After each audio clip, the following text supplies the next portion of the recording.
vengo y los veo, los saludo, qué bueno. Si no fuera por el sábado, el corazón de este servidor ya hubiera explotado, les confieso. Recuerdo esos tiempos en que pensaba que el mundo se resolvía en 7 días y no, el afán no ayuda. 7 días a la semana trabajando, sacándose uno el corazón, y cuando yo saqué mis números, ahora que trabajo 5 o 6 días, me sobra más dinero que antes que trabajaba los 7 días. Así que gloria a Dios por el sábado, ¿verdad que sí? Dios nos ayude. Seamos conscientes de que el sábado es una bendición que Dios preparó para nosotros, ¿ok? Para beneficio nuestro. Oramos y abrimos el mensaje esta mañana, ¿sí? Vamos a orar. Padre, tu palabra brilla. Tu palabra tiene poder. Por ella fueron hechos los cielos y la tierra y todo lo que en ellos vive. Y hoy tu palabra nos habla. Hoy tu palabra nos llama y quiere convencernos, Padre. Permite que tu Espíritu nos guíe a entender, asimilar y retener el mensaje que tienes para nosotros en esta noche. Que podamos, Señor, este servidor y tu Espíritu explicar de forma sencilla para que tu iglesia, a través de las redes sociales, a través aquí presencial, pueda entender que eres tú quien habla a través de este mensaje, Señor. Lo pedimos en el nombre de Jesús. Amén. Bueno, antes de entrar al tema, quiero hacer a forma de introducción. Permítame leer rapidito Apocalipsis 7, 9 y 10. Apocalipsis 7, 9 y 10. Antes de argumentar o decir algo que tengo en mi corazón. Dice, después de esto miré y aquí una gran multitud. ¿Qué vio Juan? ¿A la iglesia del Palmar? No, una gran multitud. ¿Está la iglesia del Palmar dentro de esa gran multitud?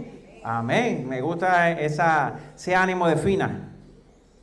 Después de esto miré y vi una gran multitud a la cual nadie podía contar. O sea que son muchos, ¿verdad? Nadie podía contar. De todas las naciones, tribus, pueblos, lenguas, que estaban delante del trono y en la presencia del Cordero. Y estaban como vestidos de ¿qué?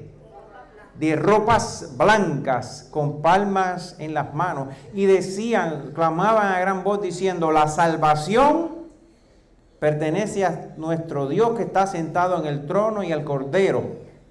La salvación pertenece ¿a quién? A Dios y al Cordero, a lo que Dios hizo por cada uno de nosotros. ¿Fue grande lo que hizo Dios por nosotros? Sí, se hizo carne, habitó entre nosotros y se entregó en la cruz del Calvario por amor a nosotros. Fue grande. No hay un evento que marque la historia como lo marcó la entrega de Cristo Jesús en la cruz del Calvario. Gloria a Dios por los reflejos locos estos que tengo. Dios anhela, desea, quiere, hace todo por nuestra salvación, ¿sí o no? Ahora, cuando vamos a la Biblia, cuando vamos a la palabra de Dios y vemos o encontramos o buscamos la palabra salvación, la podemos encontrar de muchas formas diferentes. Pastor, está dando mucha vuelta. La salvación se pinta en la palabra de Dios de muchas formas. La salvación es ¿quién? Cristo. No hay que dar mucha vuelta con eso, ¿verdad que no?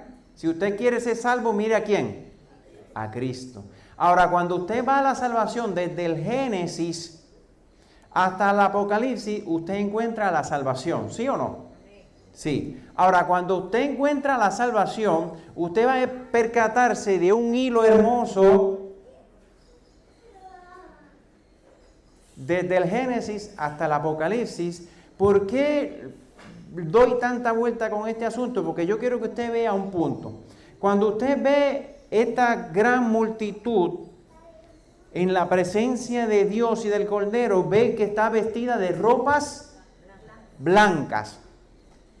Y cuando usted va a este contexto, esta escena es al final de la historia, cuando la gran multitud ya ha sido rescatada y estamos salvos en el cielo delante de Dios. Esto me hace pensar inmediatamente, saben que me gusta hacerme muchas preguntas, las ropas blancas son importantes. Cuando usted va desde el Génesis hasta el Apocalipsis, usted va a ver que las ropas, las vestiduras sí son importantes. Cuando vamos al final de la historia, vemos una gran multitud vestida con vestiduras blancas. Pero cuando usted va al Edén, se encuentra a una pareja vestida de vestiduras blancas. ¿Y por qué me atrevo a pensar esto? Porque hasta que Dios me metió en este estudio, yo pensaba que Adán y Eva verdaderamente estaban desnudos en el Edén. La cara de Benjamín me encanta. Yo toda la vida pensé que Adán y Eva estaban desnudos literalmente en el Edén. Pero ahora entiendo que no estaban desnudos. Estaban como vestidos de blanco. Entonces la historia del mundo empieza como vestidos de blanco y termina como vestido de blanco. Pero entonces yo inevitablemente me gusta hacerme preguntas, entonces digo, y entre medio de esos dos espacios, entre medio de esas dos vertientes, desde que Adán y Eva fueron vestidos con vestiduras blancas, hasta que el pueblo de Dios vuelve a ser vestido de vestiduras blancas, ¿qué sucede en ese espacio de tiempo? Hay una historia exageradamente grande, detallada, la cual Dios se ha tomado el tiempo de plasmarla en su palabra, para que nosotros podamos entender la importancia de las vestiduras en la palabra de Dios. ¿Y por qué traigo esto? Porque no sé cuántos recuerdan que yo estuve con la pulmonía hace ya casi 2 meses. Y esa semana que yo estuve con pulmonía, yo estuve trabajando en este tema que vamos a abrir hoy.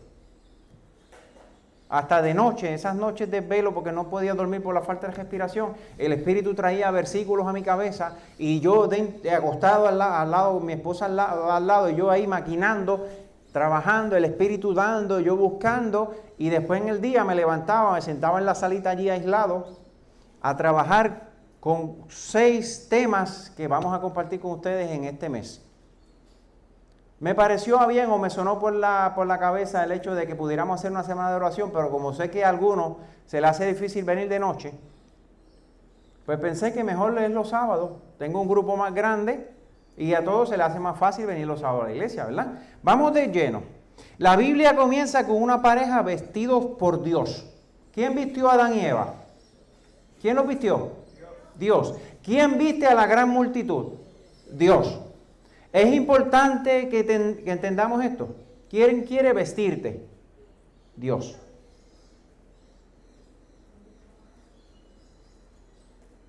Esas vestiduras que vemos en Génesis, esas vestiduras que vemos en Apocalipsis, son vestiduras que identifican al pueblo de Dios. ¿Qué? En identidad, en gloria, en justicia, en adoración, en pureza, en relación con Dios y de hecho, aún en el sacerdocio. Porque el apóstol Pedro dijo que nosotros somos ¿qué? Reyes y sacerdotes. Entonces, cuando vamos al concepto y verdaderamente tratamos, queremos entender el concepto, vemos que en la Biblia las vestiduras representan mucho más que lo que vemos. Mucho más que lo que vemos. Las vestiduras reflejan lo que hay dentro de nuestro corazón y nuestra mente.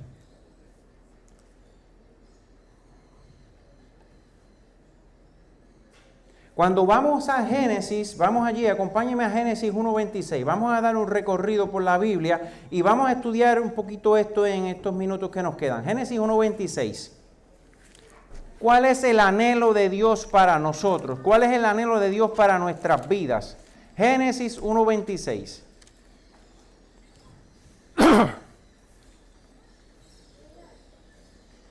Dijo Dios, hagamos al hombre a nuestra imagen, conforme a nuestra semejanza, y señoree en los peces del mar, las aves de los cielos, en las bestias y en toda la tierra, y en todo animal que se arrastra sobre la tierra. Cuando Dios crea al hombre, cuando Dios crea a la mujer, ¿son seres especiales? ¿Sí o no? Sí, ¿por qué? Porque fuimos creados a su imagen. Por eso cuando yo escucho a los ciencias decir que dependemos del mono, eso me molesta.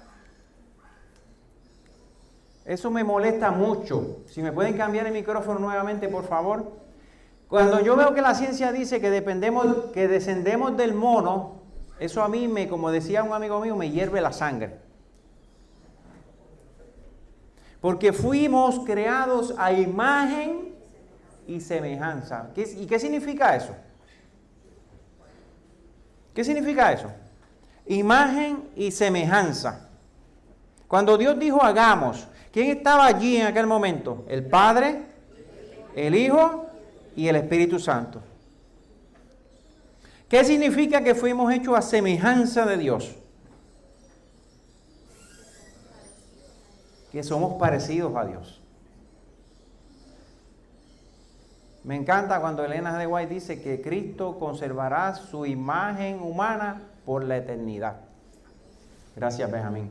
Así que cuando vemos a Cristo, nos vemos a ¿quiénes? A nosotros. Veremos a un Cristo por la eternidad, tal como se dejó ver en la tierra. Cuando vamos y nos miramos, cuando usted ve su mano al espejo o la ve así físicamente, ¿qué usted ve? ¿Se ha detenido usted a pensar alguna vez? Yo miro mucho mis manos, no porque sean exactamente bonitas, pero las miro mucho.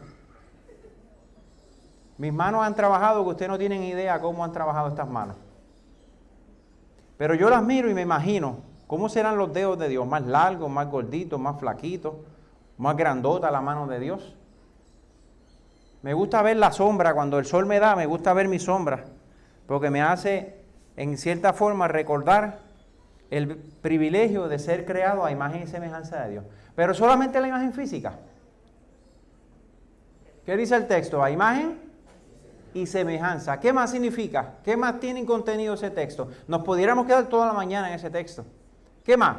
Que no solamente en la apariencia física nos parecemos a nuestro Dios, sino que en nuestra forma de pensar, en nuestra forma de ser, ¿nos parecemos a quién?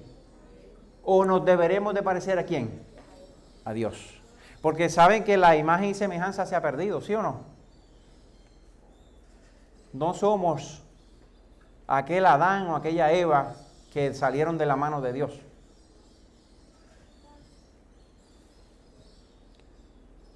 Somos creados para reflejar el carácter y la gloria de Dios. ¿Sí o no? ¿Se entiende? ¿Por qué le doy tanta vuelta a este asunto? Porque si entendemos esta introducción, entenderemos el desarrollo del tema. Y de hecho, entenderemos el desarrollo de toda la serie. En Génesis 2:25 declara la Biblia que Adán y Eva estaban desnudos. Pero como siempre digo, ponga cuidado con las palabras en español en la Biblia. Recuerde que la Biblia fue ¿qué? Traducida del hebreo o del arameo o del griego, luego fue traducida al inglés y luego al español. Y en ese caminar, ¿qué sucede? Las traducciones no son exactamente fieles. Bien, dice Génesis 2:25, dice, Adán y Eva estaban desnudos y no se avergonzaban. Entonces, cuando usted se imagina esa expresión en el español, ¿qué usted se imagina?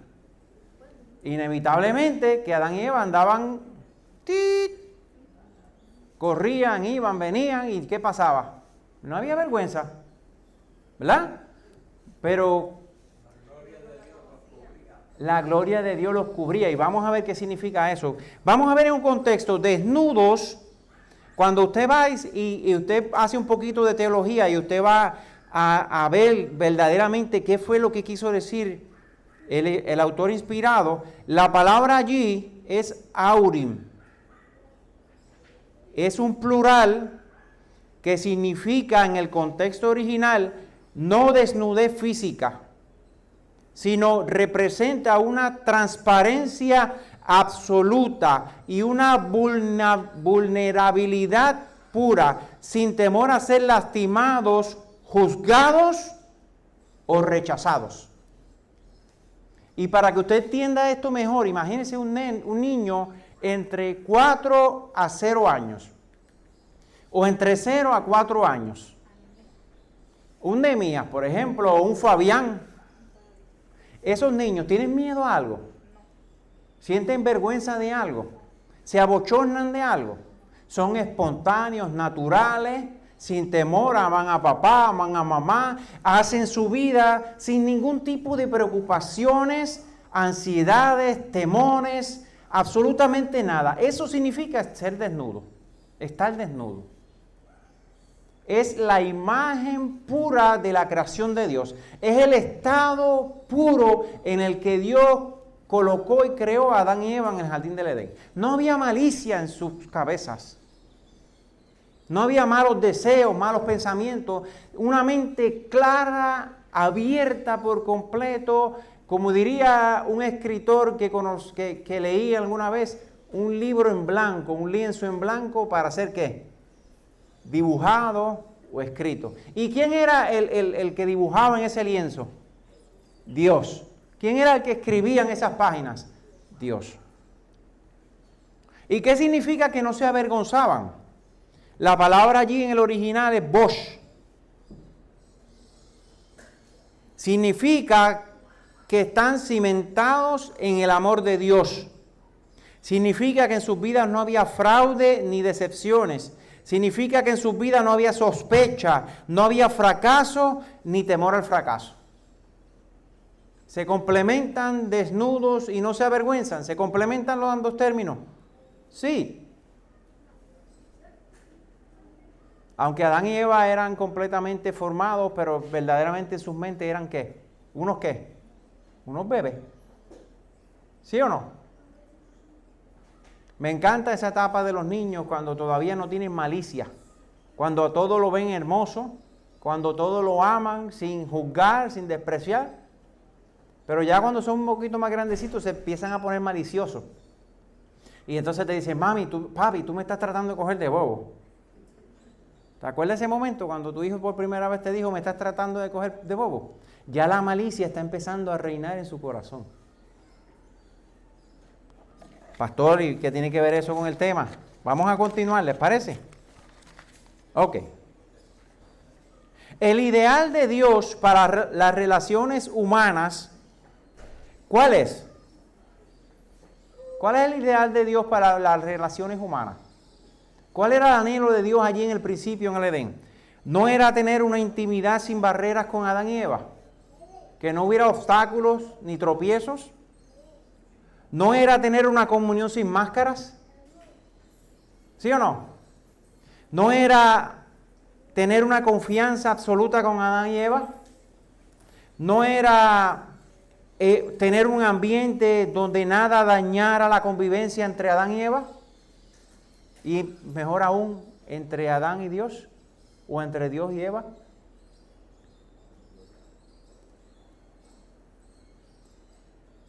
Por eso es que el concepto de desnudo es más complejo que en el sentido de una desnudez visual, sino significa que en sus mentes no había celos, ira, egoísmo, pecado, enemistad, envidia, ni cosas semejantes. Dios, quien era su creador, también era su maestro. Y ojo, cuidado con esto, porque en el Edén había 2 maestros. Y mientras Adán y Eva escucharon la voz de Dios, ¿qué sucedía en el Edén? Paz, armonía, intimidad personal con Dios. Adán y Eva hablaban personalmente cara a cara con Dios, pero cuando llegó el segundo maestro y tomó el control de la serpiente y se acercó al árbol prohibido y tentó a Eva, y Eva escuchó la voz de ese segundo maestro, ¿qué sucedió? Hubo separación de Dios. Automáticamente Eva escuchó la voz del segundo maestro, el dragón, la serpiente antigua, Lucifer, Satanás. Ya ocurrió algo que normalmente pasamos por alto y necesitamos tenerlo muy marcado en nuestras vidas. ¿Por qué? Porque entonces el problema de nuestras vidas no se confiere en nuestra ausencia de ropa o en nuestra vestidura, sino en la pérdida de la gloria. ¿Y qué quiere decir eso, pastor? Romanos capítulo 3, versículo 23. Romanos 3, 23. Yo creo que aquí muchos o todos se lo saben de memoria. Vamos a decir muchos. Romanos 3, 23. ¿Qué dice Romanos 3, 23? Romanos 3, 23. ¿Qué dice? Por cuanto todos pecaron, están destituidos ¿de qué? De la gloria de Dios. En otras palabras, por cuanto pecamos, nuestras vestiduras han cambiado.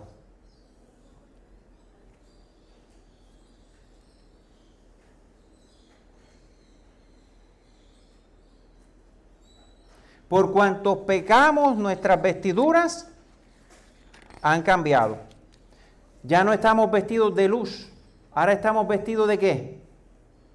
¿De desnudez? No. Salmo 104, versículo 2. Vamos a ir armando un hilo para que podamos entender un poquito mejor lo que venimos diciendo.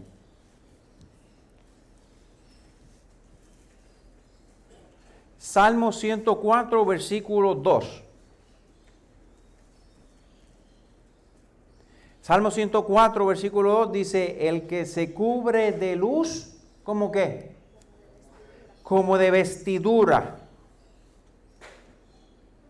En este concepto, la luz que habla el salmista aquí representa ¿qué? La vestidura de Dios. Entonces, ¿me podrá decir usted ahora mismo que entonces que Dios está desnudo? Porque está vestido de luz. Adán y Eva no estaban vestidos de luz. Adán y Eva estaban vestidos de luz. Sí.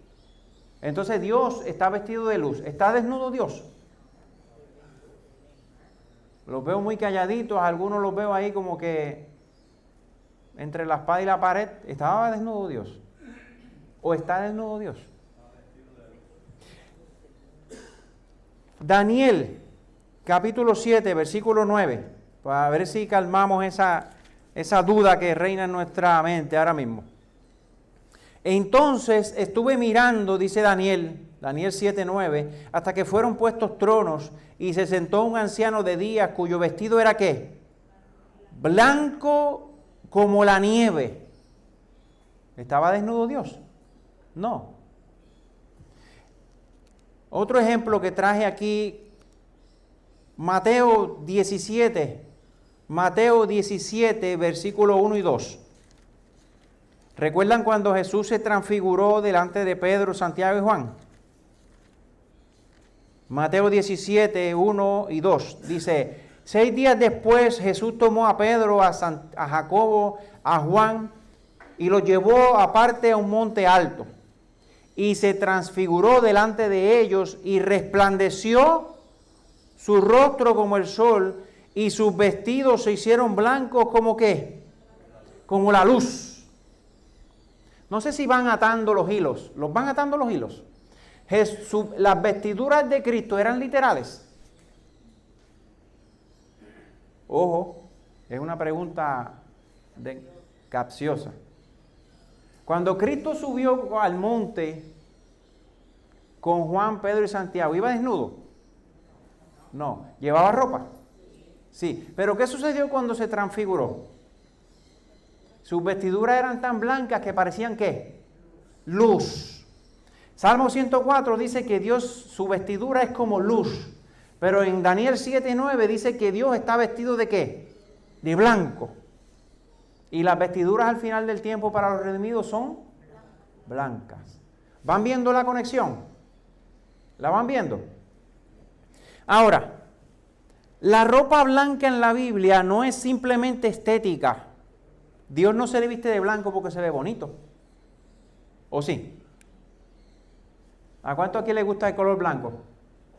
Si llegan a casa no se van a perder porque la casa es completamente blanca. Me encanta, se ve blanquita y todo el mundo dice, allí vive el de la casa blanca. Me encanta el color blanco. La ropa en la Biblia, las vestiduras blancas representan, como dijimos ahorita, justicia, pureza, gloria y comunión ¿con quién? Con Dios. Cuando Adán y Eva estaban vestidos de esa luz, de esa gloria que emitía de Dios, ¿estaban vestidos de Dios? Valga la redundancia, ¿sí o no? Sí. Entonces, cuando aparece la vergüenza por primera vez en la Biblia, entonces, ¿qué usted cree que sucedió? Se fue la vestidura blanca. Vamos a un momentito para entender un poco mejor a Génesis capítulo 3, versículo 7. Vamos a Génesis 3, 7. Doy para adelante, doy para atrás, porque quiero que podamos entender esto, así como yo le di para adelante y para atrás para poder entendernos. Génesis 3, 7. Ya aquí en Génesis 3 sucedió algo que cambió la historia. ¿Qué sucedió? Fueron abiertos los ojos de Adán y Eva. ¿Por qué? Porque escucharon a un maestro que no era Dios. Desobedecieron la voz de Dios. Génesis 3:7 dice, y conocieron que estaban desnudos. Y por consecuencia, ¿qué hicieron? ¿Qué dice Génesis 3:7? Cosieron hojas de higuera. Ahora, ¿qué sucede? ¿Qué sucede? Desnudos, la palabra ahora en este caso, en este contexto, ahora en Génesis 3:7 es eirón. ¿Y ahora qué significa? Que la desnudez en este punto es desamparo, culpa, pérdida de la cobertura espiritual. ¿Se sentían desamparados? ¿Se sentían culpables? ¿Reconocieron que habían metido la pata? Y no la metieron hasta la cadera, la metieron yo creo que como hasta por acá arriba. En consecuencia, corrieron, tejieron, cosieron hojas de higuera, se hicieron delantares y luego ¿qué hicieron? Se escondieron. Ya no existe esa desnudez, ese pensamiento limpio. Ya aquí empieza la malicia, empieza la maldad, empieza la culpa a trabajar en sus mentes. Lo primero que se le ocurre inmediato es coserse delantales. Las hojas de higueras intentan cubrir al hombre. El hombre intenta cubrir su desnudez. ¿Qué intenta cubrir el hombre con las hojas? Su pecado, su culpa. Un acto aparentemente sencillo, ¿verdad? ¿Sí o no? Pero un acto que trae consigo un principio espiritual que cambiaría la historia del mundo como lo conocemos nosotros. Por primera vez, la humanidad intenta resolver su condición separado de Dios. ¿Qué vemos aquí? Este acto aparente sencillo en el que Adán y Eva se asustan, temen, cargan con la culpa, pero en vez de acudir a Dios, vean la inocencia de la escena. En vez de acudir a Dios, ¿qué hicieron? Corrieron a esconderse y trataron de cubrir su desnudez. Trataron de cubrir su pecado. Trataron de cubrir su culpa. Trataron de cubrir su vergüenza. ¿Y fue la acción correcta la que hicieron Adán y Eva? ¿Qué debían de hacer ellos? En vez de esconderse, buscar a Dios. Cristo dijo en Juan 15:5, separados de mí, nada puedes hacer. Ahora, ¿qué representan esas hojas de higuera? ¿Qué representan esas hojas de higuera? Esfuerzo humano, autojustificación, cobertura artificial, probablemente una religión externa. Quizás eso no lo entendamos mucho en este punto, pero más adelante sí lo vamos a entender. Es el intento humano por ocultar la vergüenza espiritual. ¿Era una solución permanente? ¿Las hojas de higuera eran una solución permanente? No. De hecho, ¿era la solución correcta? No. Aquí hay un comienzo de dos sistemas de cobertura o de dos sistemas de vestiduras. ¿Por qué dos sistemas de vestidura o dos sistemas de cobertura? Porque aquí comienza el gran conflicto en la tierra. Uno, vemos la cobertura provista por Dios. ¿Los había vestido Dios cuando los creó? Sí. Y ahora vemos la cobertura fabricada por el hombre. La cobertura de Dios recibida, sacrificial, permanente y restauradora. La cobertura del hombre fabricada, temporal e insuficiente. ¿Cubría o cumplía el propósito las hojas de higuera? ¿Cumplían el propósito? No. ¿Qué querían ellos? ¿Cubrir qué? Su desnudez. Autosuficiencia espiritual versus dependencia de Dios. ¿No se ve exageradamente eso marcado en estos tiempos en que vivimos? ¿Se ve o no se ve? Adán y Eva comenzaron un sistema que hoy prevalece demasiado de alto. La mayoría de las personas son autosuficientes, viven de la apariencia externa más que de lo que hay en el corazón. A veces usted ve una persona muy elegantemente vestido, muy bien vestido, muy adornado, muy decorado, sea hombre o sea mujer, con mucho respeto lo digo, y cuando usted trata a esta persona verdaderamente se da cuenta de que está vacío por completo. Y sin embargo ese vacío lo trata de compensar ¿cómo? Con una pintita, ¿verdad? Inicialmente usted lo dice, wow, ahí debe haber una persona de caché, ¿verdad? Pero cuando usted trata se da cuenta, ojo, cuidado, no todos los casos son así, ¿vale? Mucho cuidado. ¿Qué quiero decir? Que la vestidura, como decía un amigo que conozco, el hábito no hace al monje. Aquí nace un sistema espiritual alternativo. Y ponga cuidado, porque tal vez sin darse cuenta, sin querer queriendo, usted está siendo partícipe de ese sistema espiritual alternativo.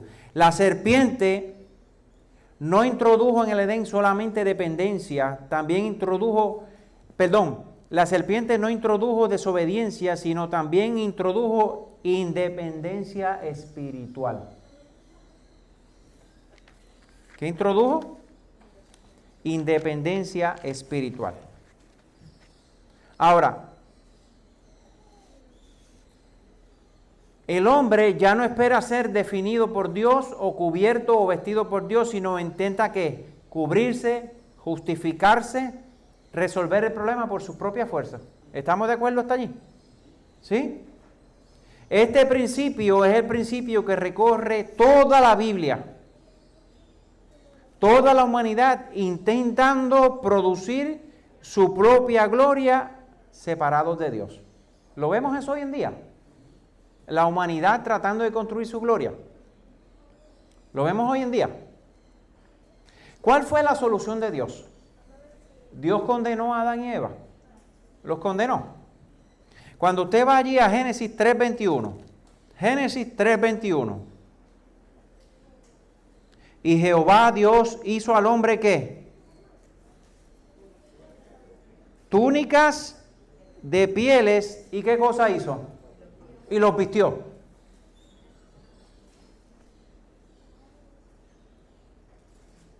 Una vez más, vemos la importancia de las vestiduras. ¿Los vistió Dios cuando los había creado?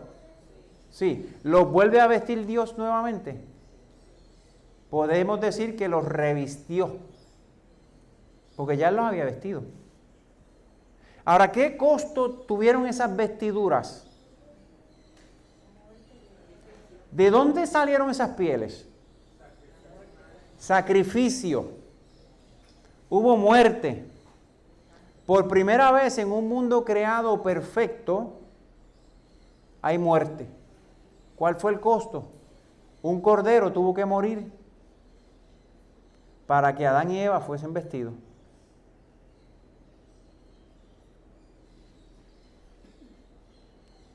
¿Qué vemos allí? Cuando miramos allí vemos la entrada de un símbolo de sacrificio, la entrada de un símbolo de salvación que no solamente se manifiesta a través de la sangre de ese animalito que murió, sino se manifiesta a través de la piel de ese animalito que cubrió la desnudez de Adán y Eva. Entonces, normalmente, ¿por qué traigo esto a colación? Porque normalmente nos enfocamos en la cruz y en la sangre derramada en la cruz. Y eso es hermoso, porque solo por la sangre de Cristo nuestros pecados pueden ser limpiados. Pero el proceso no se detiene ahí. Necesitamos ser vestidos con la justicia de Cristo. ¿Qué significa? Antes de Cristo morir en la cruz del Calvario, Él vivió una vida perfecta de obediencia. Él en 33 años de historia en la Biblia o de preparación, Él vivió una vida perfecta para poder ser el Cordero de Dios que cargaba el pecado sobre sí. Ahora Dios, en vez de ir de regañón a donde Adán y Eva, los llama y los hace ver el peso o las consecuencias de su decisión. ¿Cuál fue su decisión? ¿El problema fue comerse la manzana o la pera o la china? No. ¿Cuál fue el problema?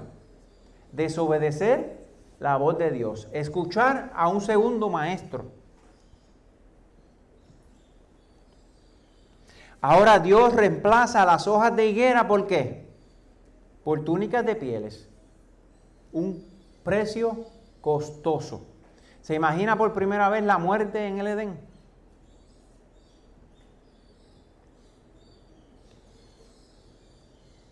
Alguien tenía que morir, ¿sí o no? ¿Qué dice Romanos 6:23? Porque la paga del pecado es ¿qué? Muerte. Mas la dádiva de Dios es ¿qué? Vida eterna ¿en quién? En Cristo Jesús. ¿A quién representaba aquel corderito que tuvo que morir para poder hacer las túnicas de piel a Adán y Eva? A Cristo. Y yo te pregunto en esta mañana, ¿te quiere vestir Cristo de vestiduras blancas? Sí. Gálatas 3:27.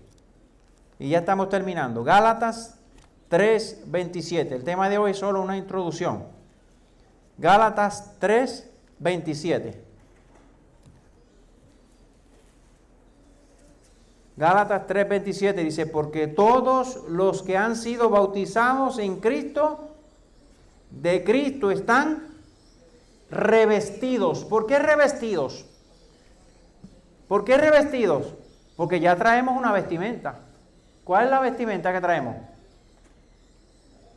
¿Cuál es la vestimenta que traemos desde que nacemos? La del pecado. Por cuanto todos pecaron, están destituidos ¿de qué? De la gloria de Dios. No hay ni uno justo. Cuando el joven rico se acercó a Jesús y le dijo, maestro bueno, ¿qué le dijo Jesús? Ni uno bueno hay, solo mi Padre que está en los cielos. Entonces es importante este concepto, es importante que podamos entender el costo de nuestro pecado. ¿Es importante o no es importante? La salvación se describe como vestirse. No, es revestirse. ¿De qué? De ropas blancas. ¿Qué significan esas ropas blancas? Esas ropas blancas representan la justicia de Cristo. ¿Qué significa eso? Que cuando yo acepto a Cristo, cuando yo soy justificado en Cristo, no solamente soy perdonado, sino que se me entregan vestiduras blancas como símbolo de que ya he sido perdonado, como símbolo de que ahora comienzo una nueva vida. Y cuando usted se pone una ropa blanca, ¿usted la quiere manchar?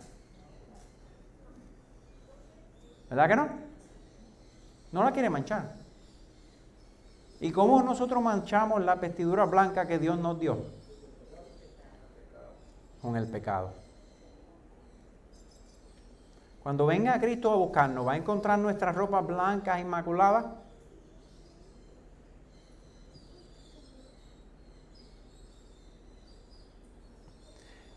Así como comenzó la historia en el Edén, con Adán y Eva vestidos por Dios, Así terminará la historia de nuestro mundo, con una gran multitud vestidas ¿por quién?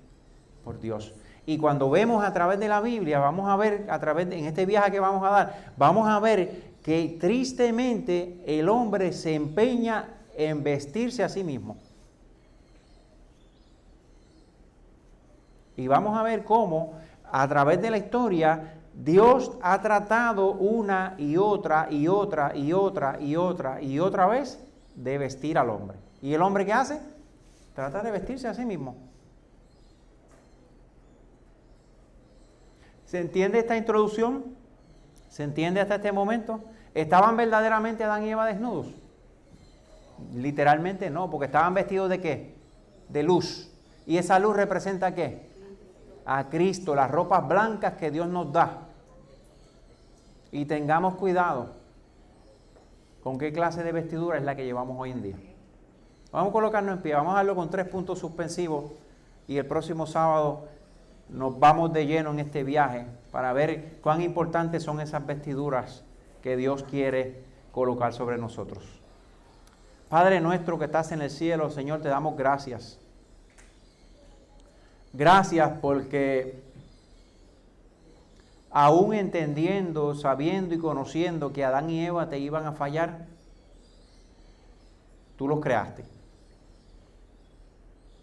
Pero antes de haberlos creado a ellos, ya tú habías elaborado, Señor, un plan perfecto. Ya tú habías decidido entregar a tu Hijo en rescate por muchos. Porque como declaró Juan, has amado tanto al mundo que has entregado a tu Hijo para que todo aquel que en Él cree no se pierda, sino que tenga vida eterna. Padre, hoy hay un grupo que quiere ser vestido de vestiduras blancas. Un grupo que quiere depender de ti. Un grupo que quiere reflejar tu gloria. Un grupo que quiere reflejar tu carácter. Porque esas vestiduras sí son importantes, Señor. Porque la justicia de Cristo es necesaria en nuestras vidas para poder ser presentados justos delante de ti. Porque en nosotros no hay justicia pura, Señor. Nuestra naturaleza carnal está llena de pecado, pero solo por la justicia y los méritos de Cristo podemos ser presentados justos delante de ti. La sangre de Cristo nos limpia, sí. Amén. Gloria a ti, Señor. Pero la justicia de Cristo nos viste para que día a día podamos caminar con esperanza hacia la salvación, con esperanza hacia la vida eterna, con esperanza hacia la Canaán celestial. Para que se cumpla la promesa de restauración en nosotros, Señor. Para que tú vuelvas a hacer nuevas todas las cosas. Para que tú vuelvas a restaurarnos a tu imagen y semejanza. Para que día a día podamos crecer de gloria en gloria, de carácter en carácter hasta la imagen de Cristo. Señor, ahora que salimos de este lugar, bendícenos, abrázanos, acompáñanos. Que salgamos de este edificio, pero no de tu presencia, Señor. Lo pedimos en el nombre de Jesús. Amén. Amén. Amén.